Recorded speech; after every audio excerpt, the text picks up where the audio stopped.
بسم اللہ سے متعلق واقعات۔ بسم اللہ کے احترام سے دل کی دنیا بدل گئی۔ ایک بزرگ فرماتے ہیں کہ ایک شخص نہایت چالاک، چور، ڈاکو، شرابی تھا اور اس کا نام بشر حافی تھا، اور وہ شخص ان نالائق حرکتوں کے ساتھ حافظ قرآن بھی تھا۔ اس کی عادت تھی کہ جب کبھی چوری یا ڈاکے سے کوئی چیز نہ ملتی تو کسی شہر میں داخل ہوتا اور شہر کے ایک سرے سے داخل ہو کر قرآن مجید پڑھتا ہوا اور دوسری طرف سے نکل جاتا۔ چونکہ خوش آواز تھا اس لیے لوگ قرآن پاک سننے کے شوق میں اس کے پیچھے پیچھے ہو لیتے اور ان پر بے خودی کا عالم طاری ہو جاتا۔ وہ شخص جب سب لوگوں کو بے خود پاتا تو ان لوگوں کے کپڑے اور اسباب لے کر غائب ہو جاتا۔ ایک بار کہیں چلا جا رہا تھا، راستے میں زمین پر ایک کاغذ کا ٹکڑا ملا جس میں بسم اللہ الرحمن الرحیم لکھی ہوئی تھی۔ اس نے وہ ٹکڑا اٹھا لیا اور مٹی سے اس کو پاک و صاف کیا اور خوشبو لگا کر ادب سے اس کو بوسہ دیا اور بحفاظت رکھ کر کسی نہر میں ڈال دیا۔ اس زمانے کے ایک عابد و زاہد نے خواب میں دیکھا کہ غیب سے اسے آواز آئی، اے زاہد، تم بشر حافی کے پاس جاؤ اور اس سے کہو کہ اللہ تعالیٰ نے فرمایا ہے کہ تو نے ہمارے نام کو زمین پر سے اٹھایا، ہم نے تیرا مرتبہ بلند کیا، تو نے ہمارے نام کی عزت کی، ہم نے تجھ کو عزت بخشی، تو نے ہمارے نام کو معطر کیا، ہم نے تجھ کو عطر میں بسا دیا۔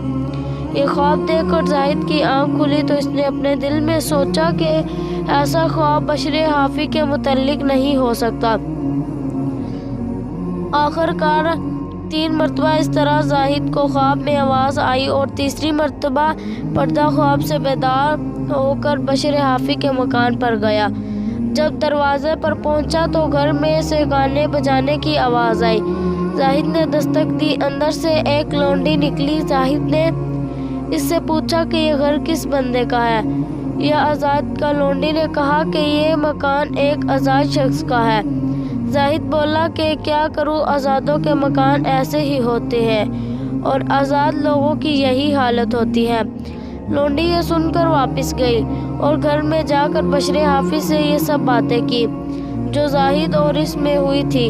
بشر فوراً خود دروازے پر آیا اور زاہد سے کہنے لگا کہ حضرت، لونڈی نے آپ کو جواب دینے میں غلطی کی، یہ گھر آزاد کا نہیں بلکہ یہ ذلیل بندے کا ہے جو بندگان الہی میں سب سے شریر اور بدتر ہے۔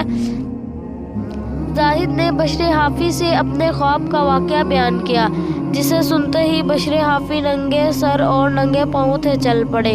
لونڈی نے کہا، ذرا ٹھہرو، میں آپ کے لیے امامہ اور جوتا لے آؤں۔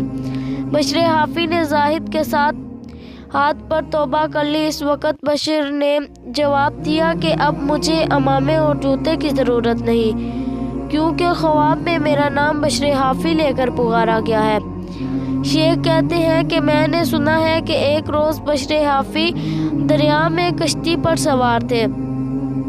کشتی والوں میں سے کسی کا موتی یا جوہر گم ہو گیا، کیونکہ بشر حافی ایک اجنبی اور فقیرانہ صورت کے آدمی پھٹی پرانی حالت میں تھے، اس لیے انہی پر لوگوں کو شک ہوا اور انہی کو چور ٹھہرا لیا۔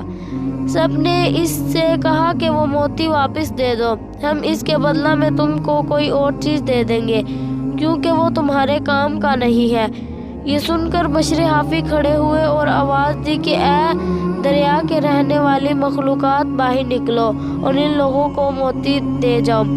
تھوڑی دیر میں بہت سی مچھلیاں پانی کے اوپر آئیں اور ایک کے منہ میں ایک قیمتی موتی تھا۔ بشر حافی نے لوگوں سے کہا کہ اپنے موتی کے عوض جو موتی ان میں سے پسند آئے لے لو۔ سب لوگ اپنی حرکت سے پشیمان ہوئے اور معذرت کرنے لگے۔ پھر سب نے ان سے پوچھا کہ آپ کو اللہ تعالیٰ نے کون سے نیک عمل پر یہ درجہ عطا فرمایا؟ انہوں نے کہا کہ میں ہر کام کے شروع میں بسم اللہ الرحمن الرحیم پڑھتا ہوں۔